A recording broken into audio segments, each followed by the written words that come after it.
ఈరోజు మా lunch special చూసేయండి. ఇవాళ ఆంధ్ర స్టైల్ ప్లెయిన్ పలావ్ చేశారు అమ్మ. దీన్ని తెలంగాణలో బగారా రైస్ అని కూడా అంటారు. అక్క హాస్టల్కి వెళ్ళిపోతున్నారని ఇంట్లో ఫుడ్ మిస్ అవుతుంది, మళ్ళీ ఎప్పుడో వస్తుందని అక్క కోసం స్పెషల్గా చేసిందనమాట. ఎప్పటి నుంచో అడుగుతుంది పలావ్ చికెన్ చేయమని, అందుకని చేశారు. మళ్ళీ తెలిసిందే కదా, హాస్టల్కి వెళ్ళిపోతే మళ్ళీ ఇంటి ఫుడ్ ఎంతలా మిస్ అయిపోతాము. సో కనీసం ఇంట్లో ఉన్నప్పుడైనా గుర్తుండిపోయేలా ఫుడ్ తినాలని ఇంకా అమ్మ ఇష్టంగా చేశారు అక్క కోసం. నేను తిననని నా కోసం గోంగూర చేశారు. మమ్మీ వంటల్లో సూపర్ అనమాట, మంచిగా చేస్తారు, మంచి చెఫ్. ఇంకా రైతా చేశారు. ఇంకా నేను ఎలాగో చికెన్ తినను కాబట్టి గోంగూర టేస్ట్ చేస్తున్నాను అనమాట, ఎలా వచ్చిందని. బాగుంది, బాగా వచ్చింది గోంగూర.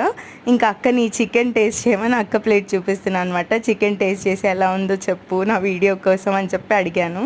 ఇంకా చెప్తుంది సూపర్గా ఉంది అని చెప్పి. అంతే ఈ వీడియో. Do subscribe for